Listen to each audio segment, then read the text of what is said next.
¿Cómo están? Bienvenidos y muchas gracias por acompañarnos en un nuevo capítulo del Informante. Le digo al tiro, perdóname la hora, pero bueno. Lo segundo, el invitado que tenemos aquí, el ministro secretario general de la Presidencia, Nicolás Izaguirre. Gracias, ministro, por acompañarnos. Bienvenido, buenas noches. Vamos a lungo. A ver, tuvimos discurso el día sábado. Le propongo que vamos al tiro la nota de Franco Ferreira, que se concentra en la primera parte del discurso, crecimiento económico, que fue una de las cosas relevantes que quedaron del mensaje presidencial. Nos resume de esta manera el momento económico y lo que se ha dicho. Debemos tomarnos muy en serio el crecimiento económico.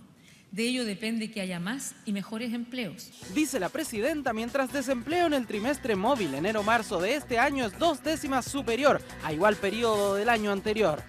Y es que la actividad económica continúa desacelerándose en América Latina, titula el Fondo Monetario Internacional. Y ahí abajito, la prolongada caída del precio del cobre y el empeoramiento de las condiciones financieras están empañando las perspectivas de Chile. Chile, esa larga y angosta faja de proyecciones a la baja. Donde informe de política monetaria del Banco Central borra proyección de crecimiento de entre 2 y 3% y la pone más baja, entre 1,25 y 2,25%. Donde encuesta de expectativas económicas del Banco Central pone en 1,7% el crecimiento económico chileno para este año. Donde el FMI reduce una vez más proyección de crecimiento que para 2016 va en 1,5%. Mientras 2017, según expertos consultados por el Central, avisora crecimiento cercano al 2,4%, pero acompañado de importante incertidumbre por reforma laboral, cuya titularidad sindical es declarada inconstitucional, provocando duro golpe al Ejecutivo. Esta invitación hoy, que hagamos un pacto por un crecimiento que se sostenga en el tiempo, porque sin complementariedad entre el Estado y el sector privado, todo esfuerzo será en vano. Ministro, énfasis en generar más crecimiento podría interpretarse como un reconocimiento implícito a que sin crecimiento es bien difícil eliminar la desigualdad. Bueno, por supuesto, en eso nosotros desde el año 90, el tema de la centroizquierda, antes concertación, hoy día nueva mayoría, ha sido crecimiento con equidad, y este es un círculo que puede transformarse en vicioso o virtuoso. Si usted va logrando mayores equidades, va logrando potenciar más el crecimiento a largo plazo. Y a la medida que logra crecimiento, va logrando potenciar más la equidad. Si alguna de las dos partes de este círculo se rompe, obviamente puede entrar exactamente en lo contrario: poco crecimiento, inequidad, poco crecimiento. Sí, pero también es cierto que una parte de ese nuevo pacto de gobierno que hay ahora, en nueva mayoría, no necesariamente concertación, tiene personas que han planteado que más bien cuando se genera crecimiento, los frutos de ese crecimiento se concentran en unas pocas personas y por lo tanto no sirve de tanto generar crecimiento, sino que lo primero que hay que hacer es eliminar la desigualdad para luego producir crecimiento. Más bien parece que ahora la interpretación que se plantea es exactamente al revés. No, tu parte inicial es completamente correcta. La experiencia internacional dice que efectivamente el crecimiento es una condición necesaria, pero no suficiente para la equidad, porque tú puedes tener un crecimiento concentrador o puedes tener un crecimiento que, dándole más posibilidades al Estado y en general a las personas de empleo, se reinyecta en la economía a través de igualdad de oportunidades, de mejorar condiciones sociales, y por tanto eso va potenciando la equidad. Pero eso no es condición garantizada. Tú tienes que preocuparte en las políticas públicas porque ese crecimiento se reinyecte en mayor equidad.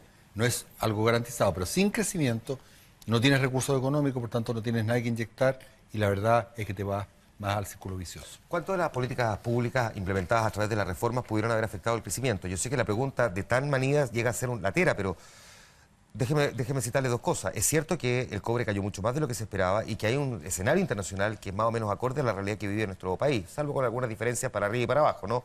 Pero es cierto también que el presidente del Banco Central, en su último informe de política monetaria, dijo que sería desconocer una realidad, que las políticas internas también han afectado el crecimiento. Le pregunto, ¿cuáles de esas políticas cree usted que realmente han afectado el crecimiento y por lo tanto cómo se enmenda el rumbo en lo que a nosotros nos respecta? Bueno, yo tengo un matiz con Rodrigo Vergara, que es presidente del Banco Central, por quien tengo mucho cariño, y que debo decir que yo fui su jefe en el Banco Central en algún momento y era tan buen trabajador que incluso lo promovimos durante esa época. Por tanto, tengo el mayor respeto profesional, pero no estoy completamente seguro de coincidir con sus palabras. Te voy a dar cifras que a todo el mundo les aburren, pero yo creo que es bueno tenerlas presentes. A ver.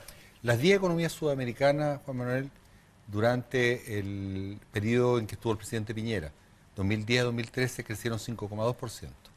Chile creció 5,2%. ¿Sabes cuánto crecen ahora las 10 economías sudamericanas? Apenas 1%. ¿Sabes cuánto crece Chile? 2%. O sea, lo que ha caído el resto es más de lo que ha caído Chile, por tanto las circunstancias sobreexplican lo que nos ha pasado. Pero si tú dijeras, bueno, pero es que Sudamérica, ándate al África subsahara, que también es exportadora de commodities, crecía cercano al 6% en ese mismo periodo de boom de los commodities. Hoy día está rajuñando el 3,5-4%. O sea, también una baja muy sustantiva. Te digo, cuando yo era ministro de Hacienda, los primeros años del presidente Lagos, dijeron cosas muy parecidas. Efectivamente habíamos tenido una caída del precio del cobre, habían circunstancias más difíciles, la economía andaba entre el 2 y el 3% y se decía que las reformas, en ese tiempo el auge, una reforma tributaria y otras reformas que aplicaba con el presidente Lagos, era el culpable de todo. Bueno, se revirtió el ciclo de los commodities y terminamos creciendo a 6%. Ahora, déjeme hacer el contrapunto, porque en el anterior gobierno de la presidenta Bachelet, donde hubo menos reformas estructurales que las que sí existen en este gobierno, y donde se generó una crisis todavía mucho más profunda, que de hecho de la cual todavía la economía no se logra recuperar del todo, la famosa crisis subprime de Estados Unidos, la de los créditos hipotecarios basura, Chile creció más que el resto de las economías latinoamericanas porque aplicó una política diferente, en ese caso en manos del ministro de Hacienda, Andrés Velasco. Por lo tanto, digo, los números sirven para los dos lados. Bueno, no es tan así como dices tú. La verdad es que Chile tuvo una caída importante el año 2008. Pero comparativamente, Chile y Brasil fueron las dos economías que salvaron la plata de Latinoamérica. Mira, en ese tiempo a mí me tocaba supervisar toda América. Yo era el jefe del Fondo Monetario Internacional, así que me conozco los números muy de cerca. Y la verdad es que Chile cayó simultáneamente con Latinoamérica en ese momento de la crisis subprime, pero se levantó muy rápidamente. Se levantó muy rápidamente porque habíamos tenido durante todos los años anteriores una política muy frugal de ahorrar lo que se llama las vacas gordas, y por tanto la presidenta Bachelet con el ministro Velasco tuvieron amplios fondos disponibles para poder reinyectarlos en la economía, y la economía salió como un trampolín hacia arriba de nuevo. Salió a gastar en lugar de volverse conservador, que Exacto. sí fue lo que ocurrió, por ejemplo, en los últimos años del gobierno del presidente Eduardo Frei. Ahora, aún así usted considera que nada de lo que se haya hecho en este gobierno, independientemente de lo necesario que sea, puede haber afectado el crecimiento de la economía chilena. ¿Es solo responsabilidad de la economía, o sea, del comportamiento económico internacional? No, sería un extremo decir que nosotros hemos sido simplemente una variable, digamos, que responde a lo que nosotros no hemos hecho. Sin duda que algún elemento de incertidumbre ha estado producido por la reforma. Pero te pregunto cuál es la alternativa. Y eso es algo importante ahora que hay jóvenes acá. Cuando tú tienes lo que la presidenta llamaba una grieta social creciente, nosotros somos el país más desigual del mundo entre los que tienen nuestro nivel de ingreso o más. Hay países más pobres, algo más desiguales, pero países con nuestro nivel de ingreso tú no vas a encontrar en todo el planeta tan desiguales como Chile. Tú tienes un problema, ¿cierto?, de mala calidad de educación que también es inferior a lo que tú observas en los países del resto del mundo que tienen nuestro nivel de desarrollo. Entonces, aquí la grieta social es un elemento objetivo que más temprano o más tarde se iba a transformar en incertidumbre. Entonces hay dos posibilidades.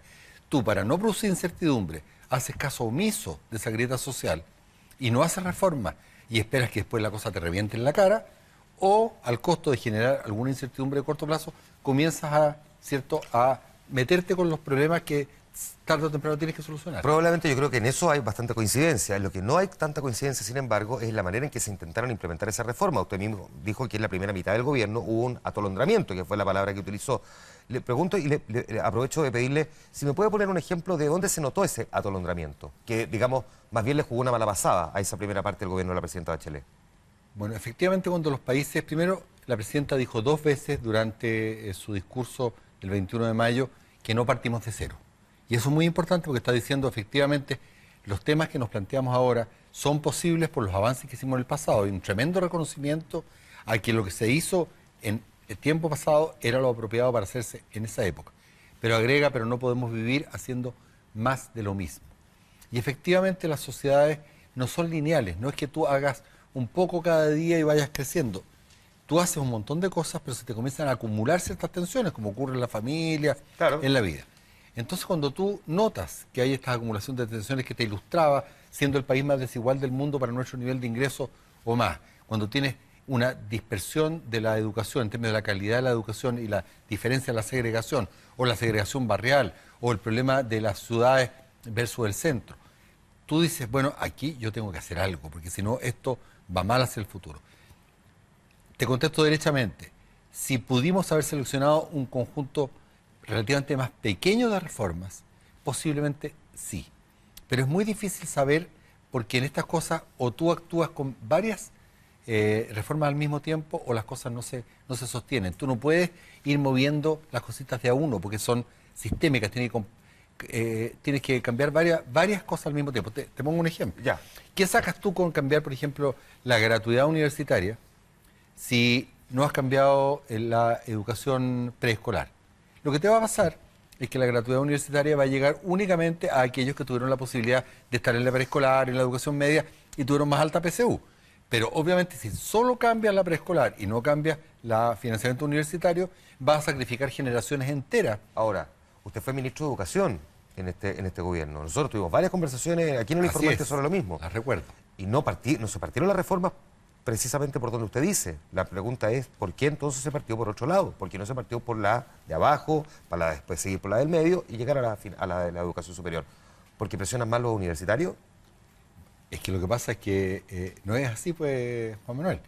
La primera reforma, y a mí me tocó hacerlo como el ministro de Educación, que hicimos, fue la reforma de la educación preescolar. Es la primera de todas las reformas de educación. La preescolar que se anunció pegadito con la educación particular subvencionada. Y el término del copago, el fin al lucro y la selección. Pero lo primero fue educación preescolar y todo el despliegue, la construcción de salas cunas, que vamos a tener un incremento importantísimo durante el gobierno de la presidenta. Seguidamente hicimos educación particular subvencionada, y ahora estamos haciendo educación pública, la nueva educación pública, y por último la educación universitaria, a pesar de que, por Dios, que es cierto que se exige, ha sido la última, no ha ido al revés. ¿Por qué cree que están...? Ya vamos a ir a la educación, así que me lo voy a guardar un poquito más adelante, porque tengo ahí, de hecho, una nota, así que me voy a guardar algunas preguntas al respecto. ¿Cree usted que la reforma laboral, de la manera en que se discutió, fue un balazo en el pie? Se lo pregunto porque no pocas personas dentro de la nueva mayoría dijeron que de la manera en que se estaba discutiendo probablemente iba a derivar en lo que finalmente derivó, que el Tribunal Constitucional considerara que era eventualmente una falta a la propia Constitución el artículo 19.16 respecto de la titularidad sindical. Solo por citarle un ejemplo, ¿cree que parte de ese atolondramiento, de este frenesí legislativo, rapidez enemigo de la precisión, o como queramos denominarlo, le terminó jugando en contra de la reforma laboral, al menos en uno de sus pilares fundamentales? Bueno, si hay alguna reforma que no se puede acusar de atolondramiento, es la reforma laboral, que tomó 1 año y medio de discusión. Ahora te soy muy honesto, y con esto posiblemente cometo algún riesgo de ser quizás políticamente incorrecto, pero nosotros por eso lo invitamos a usted, ministro, no a otro. Por eso nosotros no previmos, Juan Manuel, que el Tribunal Constitucional pudiera declarar inconstitucional la titularidad sindical. Y es más, tú sabes que en mi ministerio es donde se junta la mayor cantidad de juristas, de abogados. Así es. Que no es mi caso, que de abogado no tengo nada. Y hay muchas constituciones en el mundo, Juan Manuel, en que dice que la negociación colectiva es prerrogativa de los trabajadores, y en todos esos países hay titularidad sindical. Entonces era completamente inesperado lo que ocurrió con el rechazo a la titularidad sindical. Sí, para serte muy honesto, habíamos pensado que lo que se llama extensión de beneficios por afiliación, claro, a lo que eso se podía sindicaliza. tener, pero no teníamos ningún informe en derecho que nos diera una pista de que esto se podía caer, y por tanto fue un contratiempo, honestamente, muy significativo. Ambos se cayeron, rápidamente se anunció la posibilidad de un veto y de una ley corta. Sin embargo, con el paso de los días, más bien esto ha ido quedado en una nebulosa. La presidenta no hizo mención a ninguna de las dos cosas. En una entrevista en Radio Duna, la presidenta dijo que no se comentan leyes que están en trámite en los mensajes presidenciales. Sin embargo, estaba lleno el mensaje presidencial de leyes que están en trámite, que están en la discusión de cómo se van a implementar. Dígame la verdad, ¿va a tener veto? ¿Va a tener ley corta? ¿No se han puesto de acuerdo dentro del gobierno sobre cuál es el mejor camino? Sí, eso, reconocerlo no es un problema. Mira, nosotros estamos estudiando una reforma, que te la doy como primicia, que consiste en intentar que, en la eventualidad que haya un fallo del Tribunal Constitucional, el gobierno pueda decidir qué hacer, si vetar, no vetar, si hacer leyes, con posterioridad a que conoce el fallo. Por alguna razón, la secuencia de estas cosas quedó mal hecha, Y el gobierno está forzado a definir una estrategia antes de conocer el fallo. Es lo que se llama un veto ciego. Por tanto, nosotros hicimos un veto poniéndonos, por así decir, en una hipótesis. ¿Por qué no había leído el contenido y los argumentos del Porque Tribunal no lo Constitucional? conocíamos, lo que es muy raro. Es como dar un combo en el aire, ¿no? Claro. Que combo no es la mejor. Como tirar una flor en el aire, Sí. para que no digan que hay agresividad. Ya. Entonces después sale el fallo, que es muy complejo, muy extenso.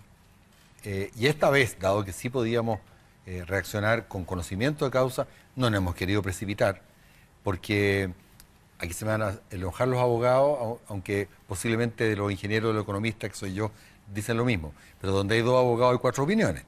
Entonces, la verdad es que por más que hemos consultado a los más eximios juristas, todavía no hay una lectura uniforme de lo que de verdad dijo el Tribunal Constitucional. Por lo tanto, Entonces, cuando tengamos definido el camino hasta que no se tenga claridad. Queremos pisar sobre terreno firme y cuando tengamos claridad razonable, vamos a actuar. Dijimos mostrar una pregunta que le mandó Jorge Razzoli, empresario, para el ministro Izaguirre.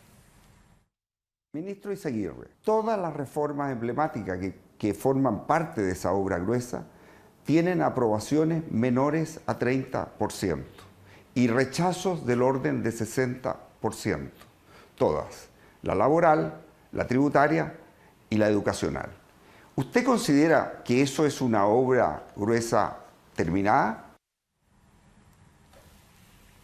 Bueno, creo que el estado de avance de la obra gruesa y la aprobación ciudadana de las reformas son 2 cosas enteramente separables. Tú consideras la obra gruesa terminada cuando consideras que la reforma las ha llevado a cabo. Si sean populares o no sean populares, ya harina de otro costal.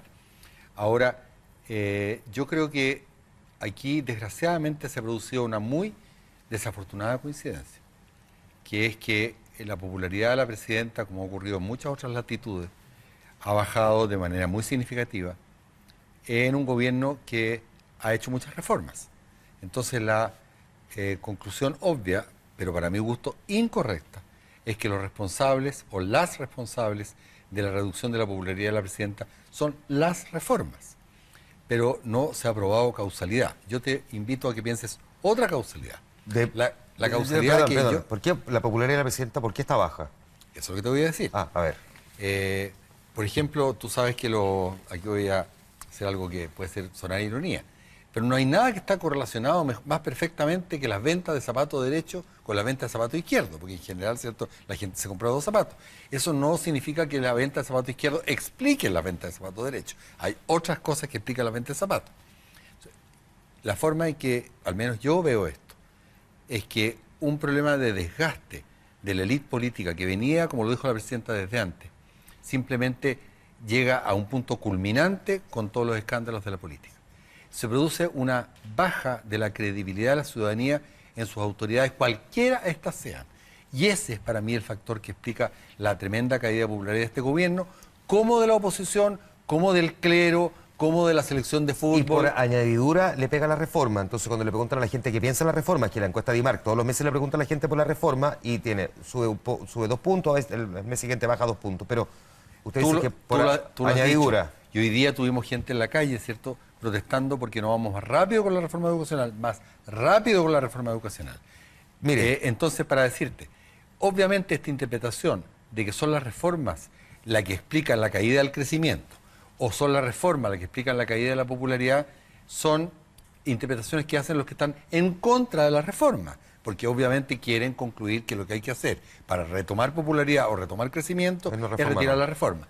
Yo te podría asegurar que si un gobierno retira estas reformas, ¿cierto?, ni va a lograr crecer ni va a lograr ser popular, porque las reformas son necesarias. Franco Ferreira nos recuerda lo que se ha discutido en educación hasta ahora en una breve nota. 2011, los estudiantes chilenos marcan un nuevo rumbo hacia la gratuidad. 2013, en campaña. Gratuidad universal. Ese es el concepto que usted dijo ayer. Que tenemos, sí, lo he dicho no solo ayer, lo vengo diciendo desde hace varios días. Pero las proyecciones iniciales ponen la meta en el 70% de gratuidad al final de su mandato. A partir del 2016, aseguraremos que el 60% más vulnerable accedan a la gratuidad completa y efectiva. Realismo sin renuncia, en cosa de meses baja la cifra y asegura gratuidad al 50%, aunque incluyendo a estudiantes más vulnerables de universidades privadas fuera del CRUT que cumplan criterios de acreditación. 2016. Sin cambio alguno al marco normativo vigente, la gratuidad se financia por la vía de una glosa en la ley de presupuesto. Quienes estudian gratuitamente representan el 54,3% de la matrícula 2016 de los alumnos nuevos en las universidades adscritas al beneficio. Pero la gratuidad vía glosa solo está asegurada para el año en curso. ¿Y 2017? A portas del envío de una ley de educación superior hacia el Congreso, la pregunta es si el financiamiento con miras al próximo año se salva con una nueva glosa o se impone un marco regulatorio definitivo. ¿Por qué, ministro, cree que se ha demorado el marco regulatorio definitivo, la ley de financiamiento de la educación superior? Porque ayer, digamos, el año pasado proyectaba la oposición, le apuesto que este año vamos a volver a tener el mismo problema, vamos a tener de nuevo una glosa. Y parece que todo indica que podríamos caminar hacia eso si es que no se saca adelante la ley. ¿Por qué? Frente a tu pregunta anterior, yo no quisiera parecer como autocomplaciente, como que las reformas han estado bien pensadas, bien diseñadas, bien implementadas.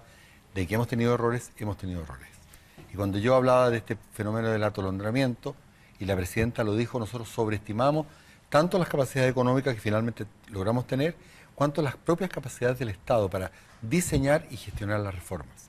Entonces lo que nos ha ocurrido en la práctica, y basta mirar la historia de la legislación, es que lo que nos demoramos en sacar la ley de inclusión, la carrera docente, el tema de la educación preescolar y ahora la nueva educación pública, simplemente pasó el tiempo, han pasado más de 2 años y todavía esas leyes no se terminan. Por tanto, necesariamente la educación superior tuvo que quedar a la cola porque no hay espacio en el Congreso para discutirla y muchas veces también nos faltaron capacidades técnicas a nosotros para poder diseñar tantas cosas al mismo tiempo. Ya, y una cosa adicional antes de irme a la pausa. Gratuidad universal, ya sabemos que no, por la situación económica, 70%, luego 60%, ahora 50% y se espera llegar a 60% de vuelta en un plazo adicional, para sintetizarlo muy someramente. Y siempre se ha argumentado que es por la realidad económica del país. Le pregunto, ¿qué pasa si en 5 años más, 4 años más, cuando tengamos gratuidad universal, Chile vuelve a tener los niveles de crecimiento que tiene ahora? ¿Qué se va a hacer? ¿Se le va a quitar la plata que ya se lo dio a los estudiantes? ¿Cómo se hace entonces? No, por supuesto que no. Para hacer las cosas sostenibles, tú tienes que ser responsable, en el sentido que no puedes estar comprometiendo cuestiones que van a durar mucho tiempo sobre la base de circunstancias transitorias. Entonces tú tienes que irte con los pies de plomo, en el sentido de que vas avanzando del 50 al 60, al 70%, cuando estás razonablemente seguro que ese financiamiento está garantizado no solo hoy o mañana, sino que en el mediano plazo. Claro, pero se espera que se garantice en función del crecimiento. ¿Y qué pasa cuando ese crecimiento no es del 3%, sino que es del 1%? ¿Qué es lo que está pasando ahora?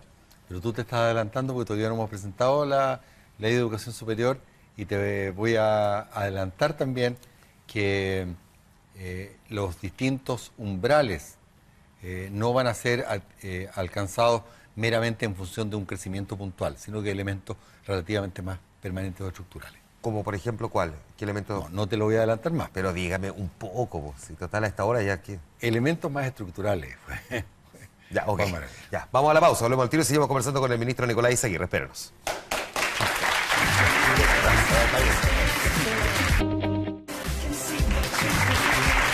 De vuelta, seguimos conversando de madrugada con el ministro Nicolás Izaguirre. Gracias, ministro, por estar aquí todavía. Oiga, usted que me hablaba de la crisis de legitimidad de la política, ¿cree que la clase política ya tomó conciencia, pero conciencia en serio, no para el discurso, de esta crisis de legitimidad?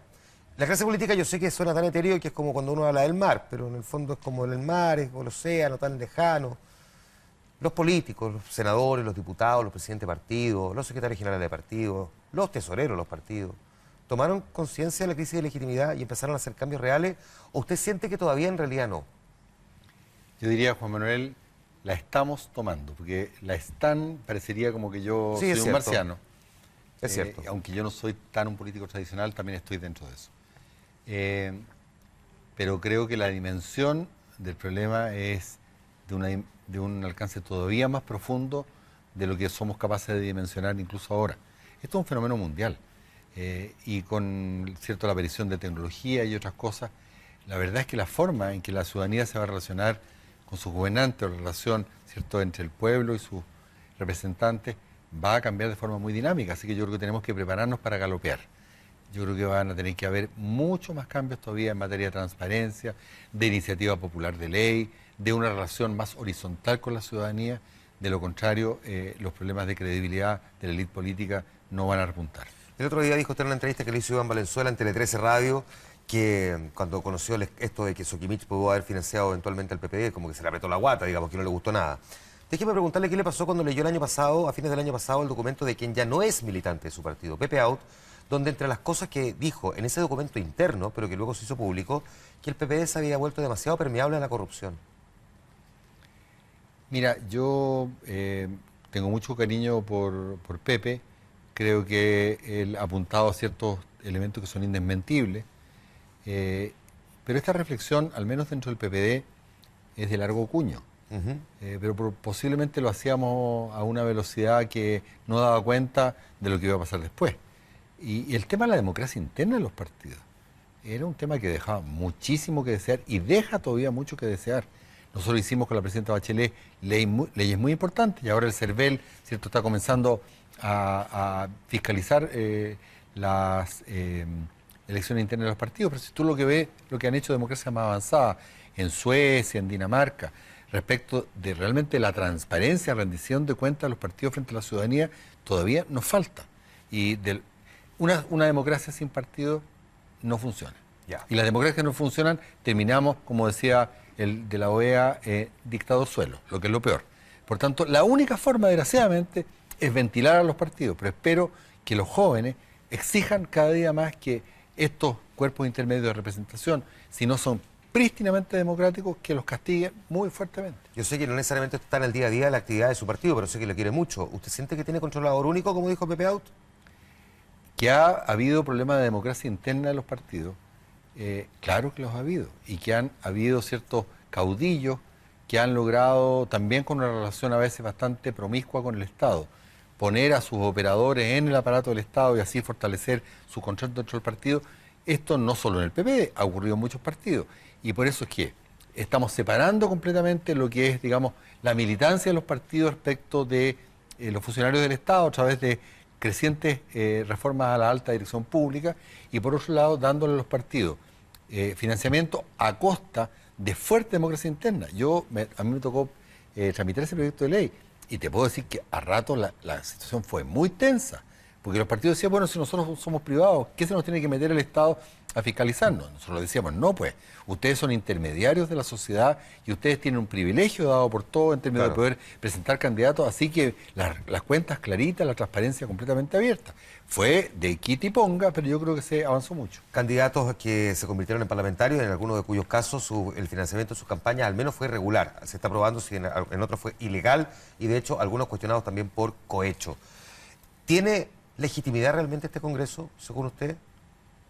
Bueno, tiene legitimidad porque yo creo que y eso se ve en el caso de las leyes del servicio electoral, para que tú realmente perdieras escaño o desestimaras por parte del Tricel una elección, tendrías que probar que en la magnitud, digamos, de las cosas irregulares cambiaron la voluntad popular.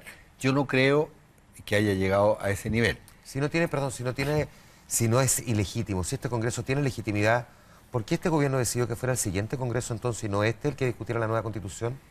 Eso no es exacto.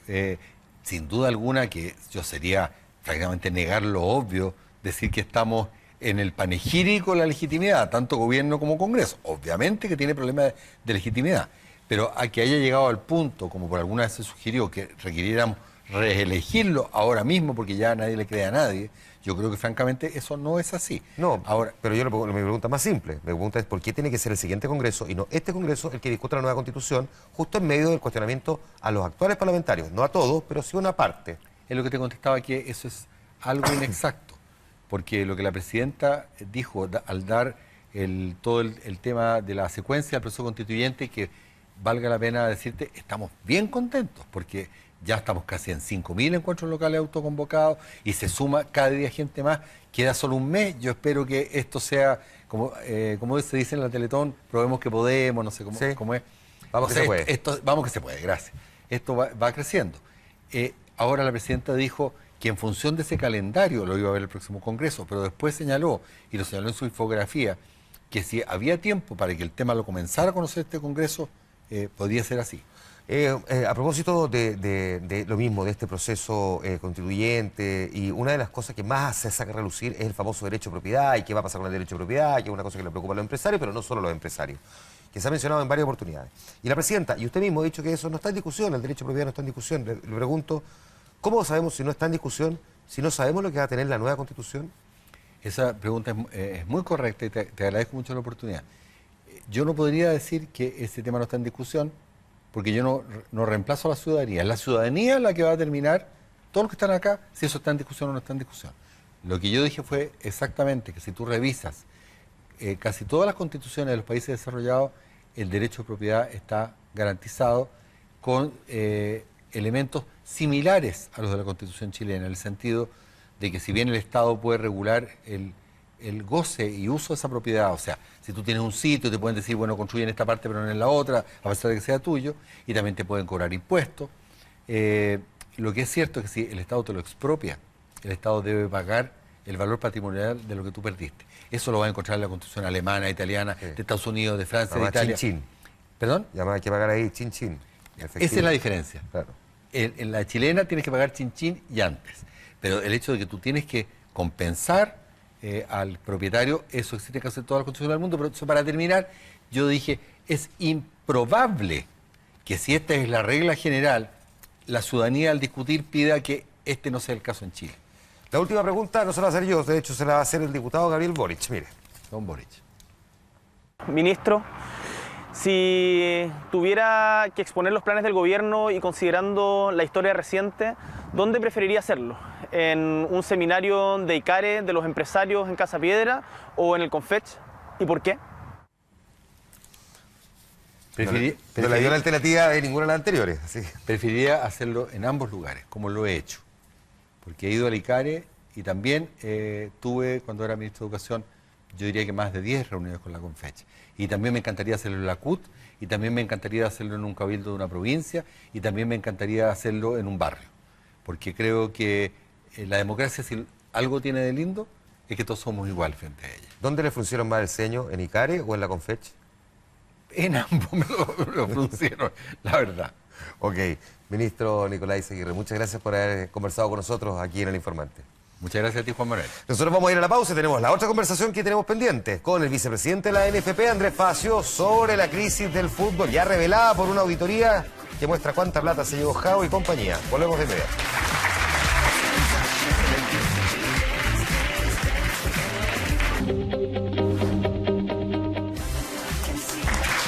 Ya estamos de vuelta en El Informante. Mire, como el Chapulín Colorado.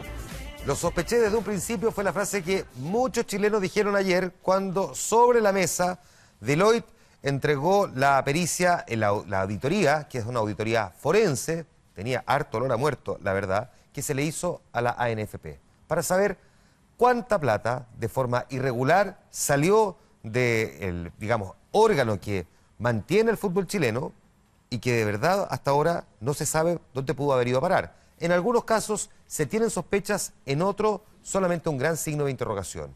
Esta historia de cómo llegamos hasta aquí la resume el periodista Rodrigo Cid. El comienzo del fin hay que situarlo en noviembre del año 2010, cuando el botín por el reparto de las utilidades del CDF, el balón de oxígeno que mantiene con vida el fútbol local, desató una guerra que terminó con la caída de Harold Maine Nichols, la renuncia de Marcelo Bielsa y la posterior entronización de Sergio Jadwe como jefe máximo de la ANFP. Qué joven es, 31 años. Sí, es el presidente de la NFP, don Sergio Jadwe. El punto de partida para una carrera meteórica a nivel sudamericano y que terminó con la vergonzosa imagen del dirigente escapando de Chile para entregarse ante las autoridades de Estados Unidos. Lo que comienza espurio, termina espurio. Claro que antes había sido reelegido como timonel del fútbol nacional en forma prácticamente unánime por los mismos presidentes de clubes que ahora se declaran víctimas de un gigantesco y millonario engaño. Descarto la renuncia, se habló también de renuncia, no tengo motivo ni razón para hacerlo. La auditoría forense realizada por la empresa Deloitte reveló la trama del colosal robo al fútbol chileno. No hay un peso, y digamos las palabras como son, se robaron todo. No, ¿qué pasa con las plata? Primero, desaparecieron todas las plata. Una danza de millones y corrupción que solo quedó al descubierto por la investigación de una mujer llamada Loretta Lynch, la fiscal de Estados Unidos que puso en jaque a los más conspicuos dirigentes del fútbol sudamericano. Solo entonces algunos se atrevieron y muy tibiamente a cuestionar los manejos de Jadwe y compañía. Mucho de este humo, de este ambiente, de este olor que uno tenía, uno en el otro lado del camino está empezando a encontrar los cuerpos.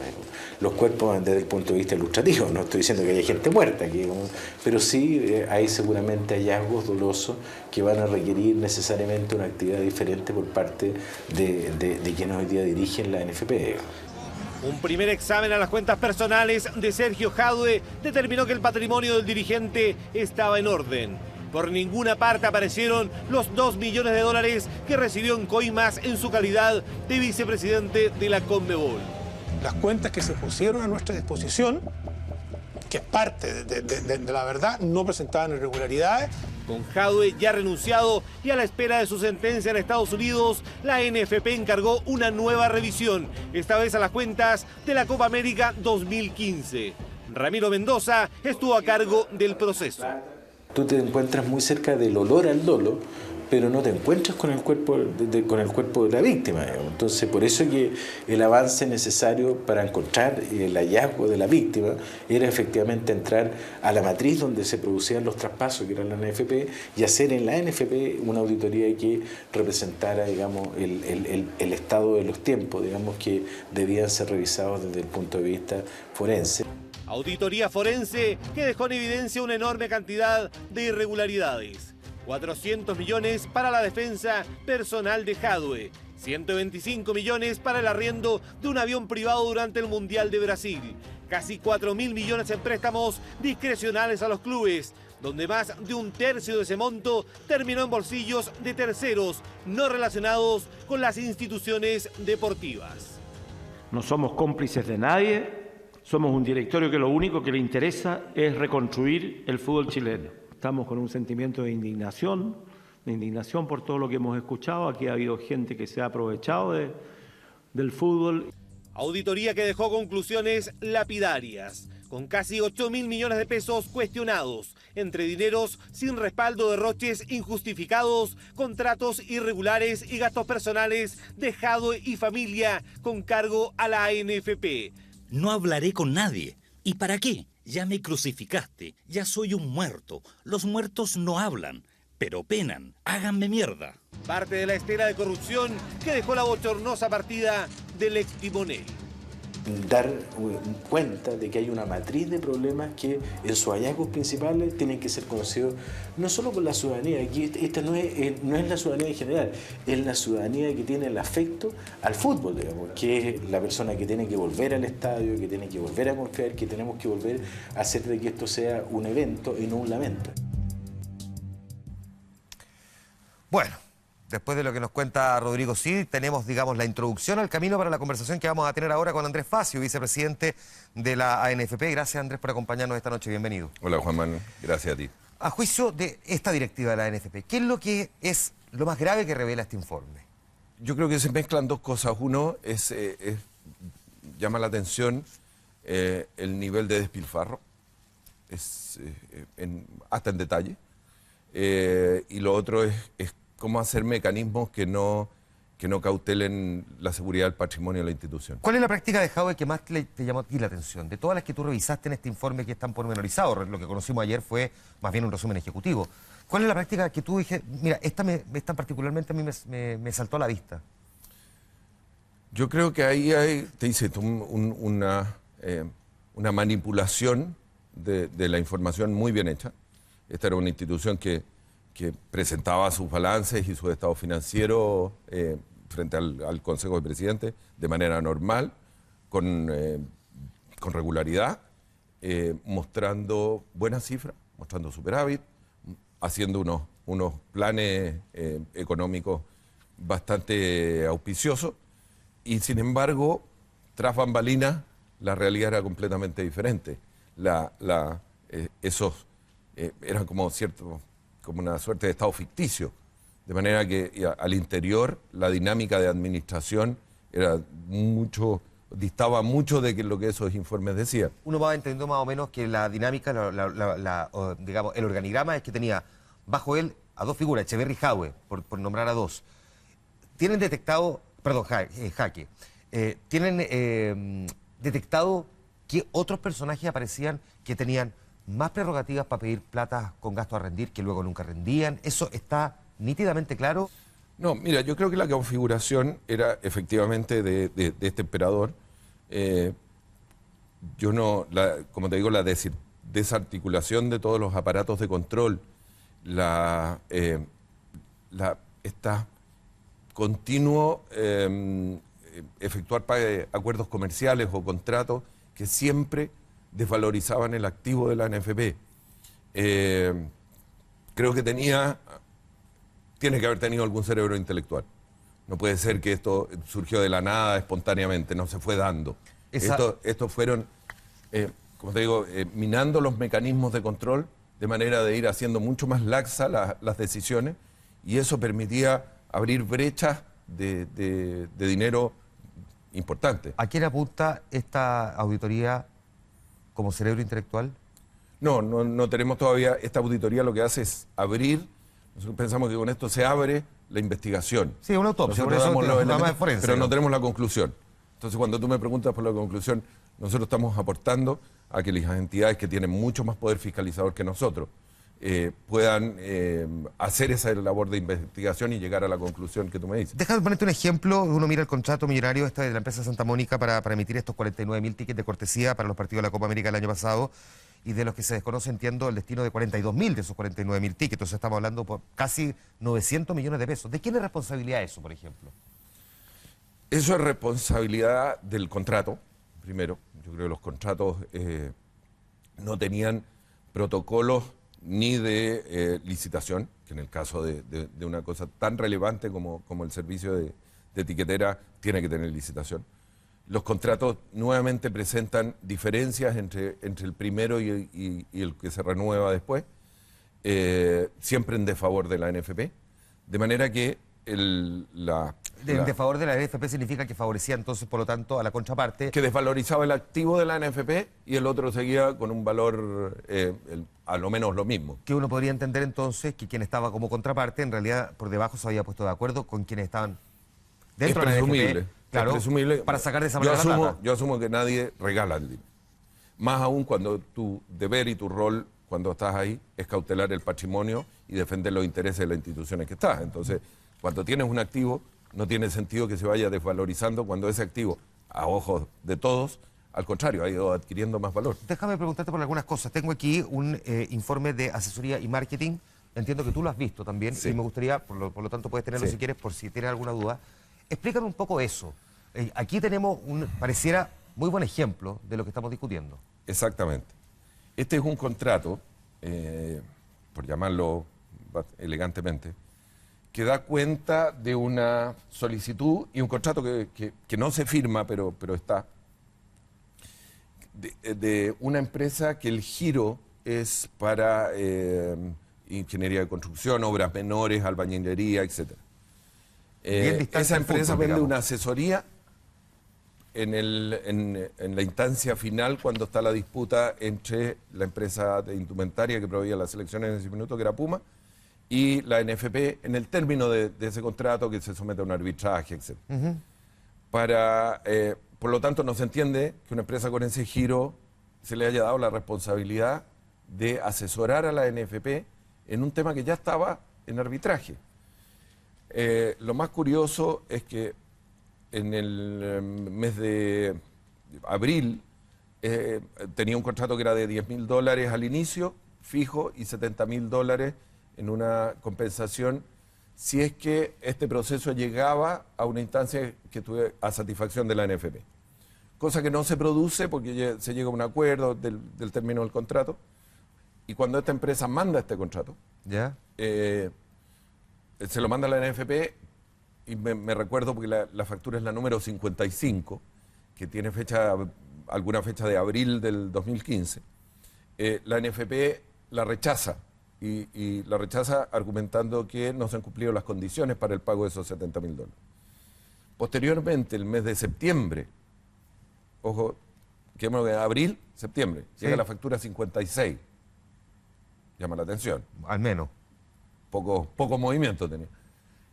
Bajo otra figura que es este informe, cobrando, y la NFP paga esos $70.000.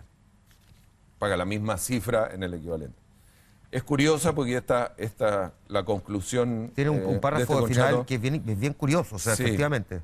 La conclusión final es que, en nuestra opinión, dado el actual escenario, lo mejor es mantener la presión vía opinión pública. Pagar $70.000 por eso realmente no parece muy... Te voy a poner otro ejemplo. Tengo aquí esto. Explícame esto. ¿Es posible que lo veamos? ¿Ya? Eso, digamos que, para que se entienda bien... Copa América, el corazón del fútbol. ¿Ya? Me lo pondría, me da pudor, no porque me vayan mal en cámara, sino porque me da pudor el origen de esto. Y además la fecha, porque tiene obviamente fecha de caducidad cuando termina la Copa América. Claro. O sea, creo que la Copa América termina el 6 de julio del 2015. Aquí vencían esto. Bueno, esto es una cantidad bastante significativa de una compra que se hace de un proveedor no habitual, que los profesionales de la empresa auditora lograron establecer que había nexo de relación con el expresidente. ¿A quién? ¿A quién le compraron? ¿Sí?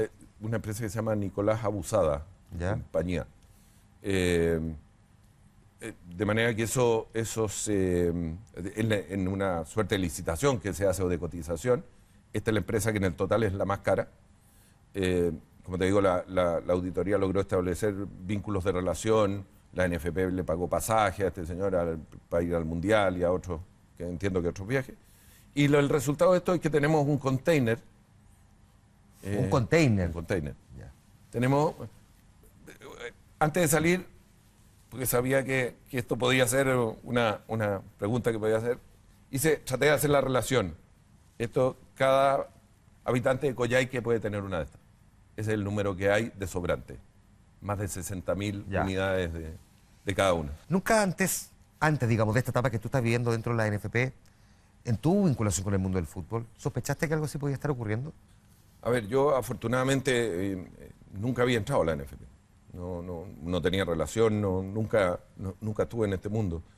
De manera que no tenía elementos para sospechar, era igual que cualquiera que miraba la prensa, veía lo que salía en los medios. No tenía ningún elemento de interiorización para haberlo sabido.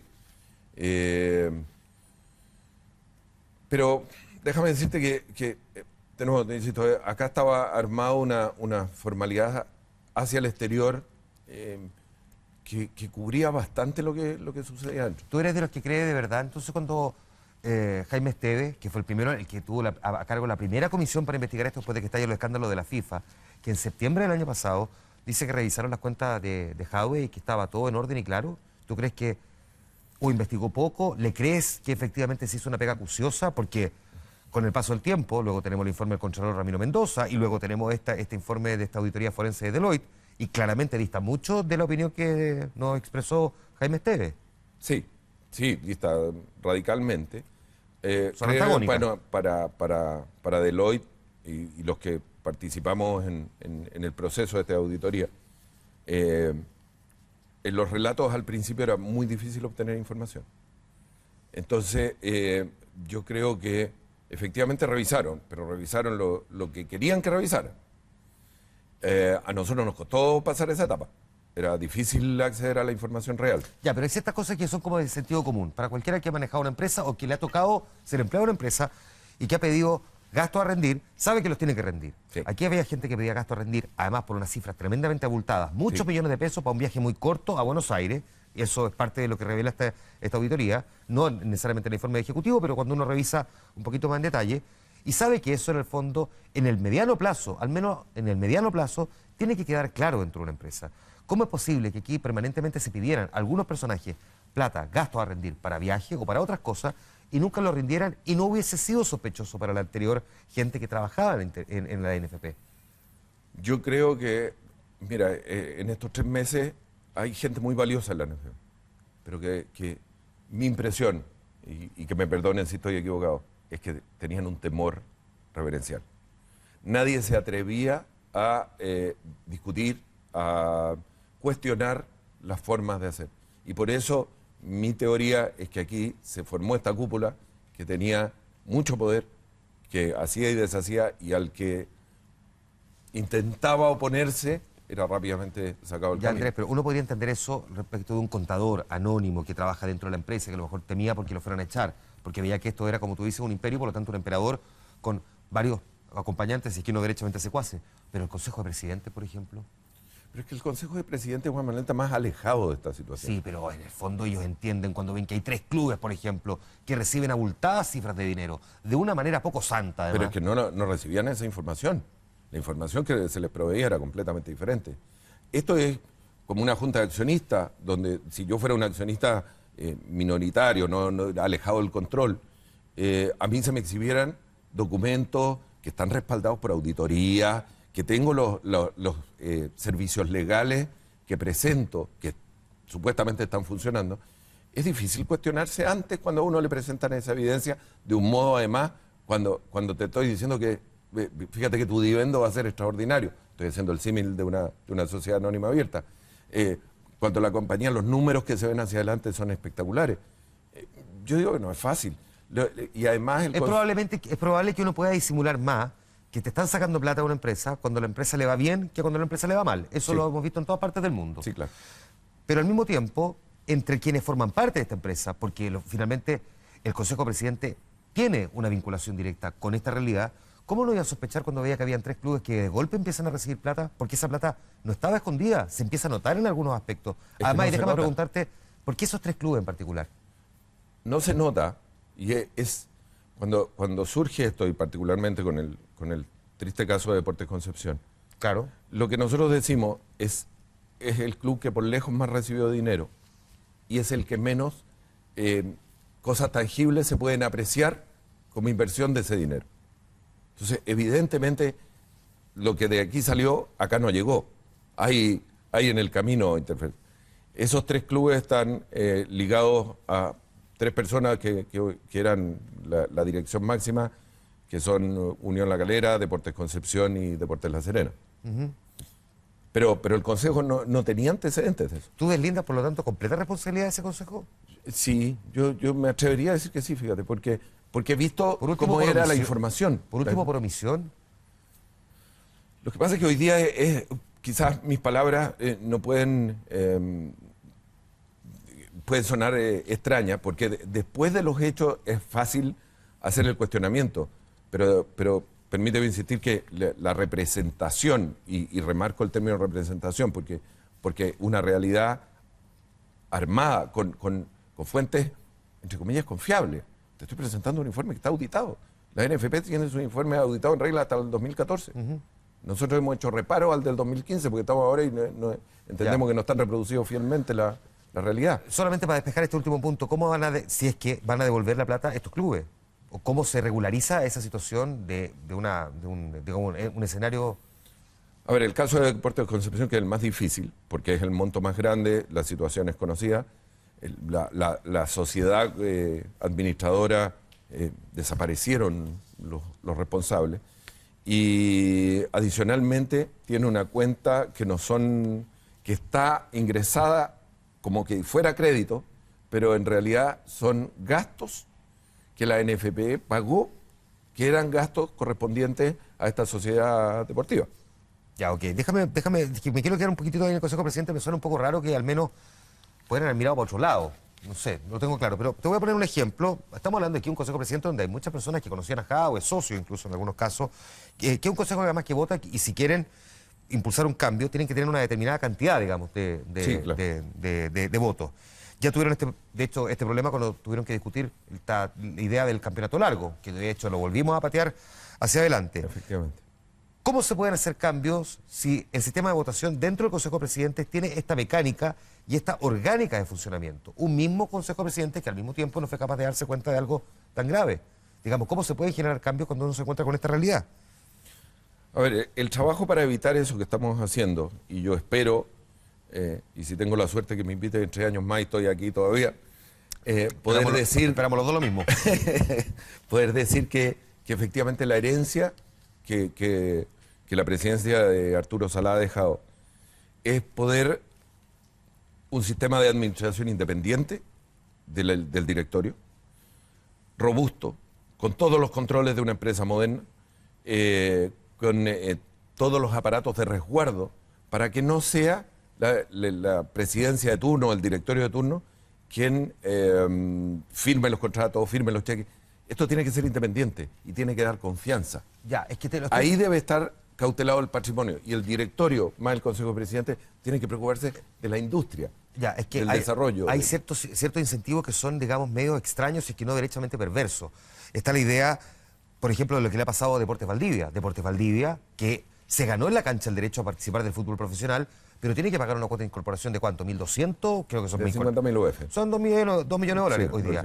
Y resulta que esa es una decisión adoptada por, digamos, el mismo Consejo, en la práctica, para mantener a los mismos de siempre en el profesionalismo e impedir en la práctica cómo un club que se ganó en la cancha pero que no tiene esa plata va a poder acceder al profesionalismo. ¿Cómo se modifica? Por eso digo, acá hay una estructura, una dinámica que lo hace muy difícil de modificar, de cambiar.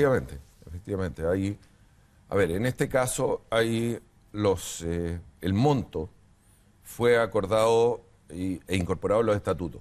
Para hacer un símil es como que estuviera en la Sí, claro. Es como que estuviera en la Constitución. Claro.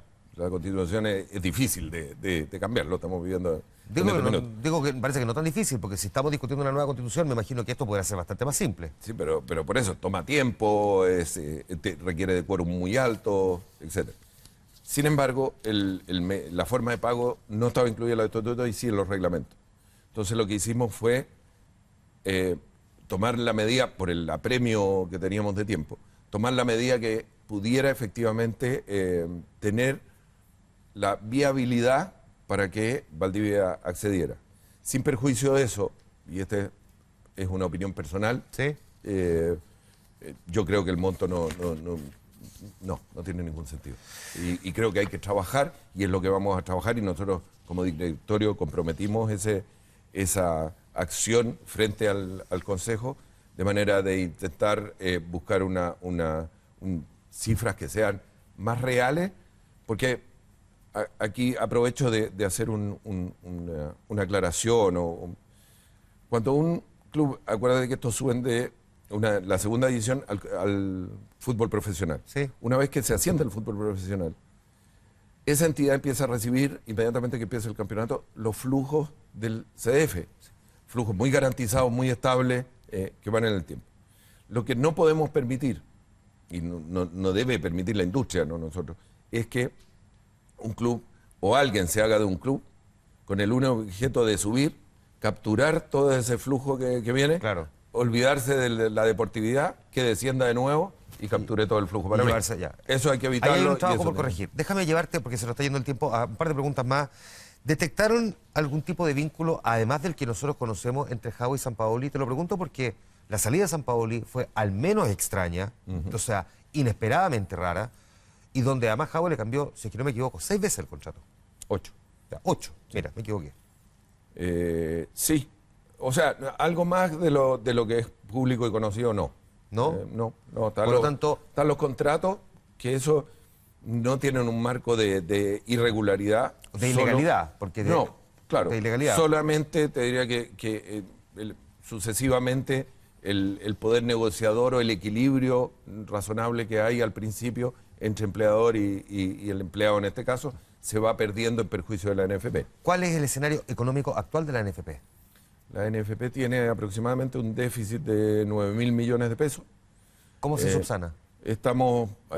Hemos recibido mucha comprensión y colaboración de todos nuestros proveedores, de manera de hacer un programa ordenado de pago que no fuera exigible, porque la mochila era muy grande al principio.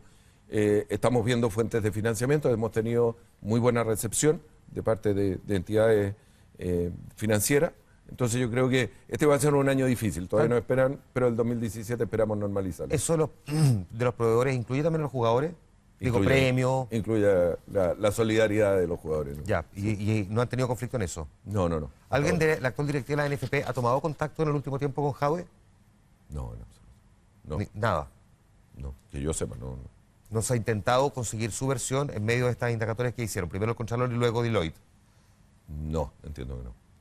Y ustedes, por último, ¿qué esperan de la justicia? Porque esto ahora pasa, digamos, a manos de tribunales y veremos qué es lo que finalmente se resuelve ahí. ¿Qué es lo que ustedes esperan? ¿O qué es lo que quisieran? Yo creo que lo mismo que la gran mayoría de los chilenos. Aquí el fútbol es una actividad que, a pesar de ser manejada quizás en pocos privados, es de un interés público enorme. Y a todos nos importa, y nos importa seamos fanáticos o no del fútbol. Nos importa como actividad social, como valores que puede transmitir, etc. Entonces, la indignación, la frustración, la rabia directamente, yo creo que es la misma que sienten todos los chilenos y esperamos que la justicia determine las responsabilidades de acuerdo a eso. Me quiero un par de preguntas, te propongo una pausa. Vamos a la pausa, volvemos al tiro, seguimos conversando con Andrés Facio. Espérenos, que ya volvemos.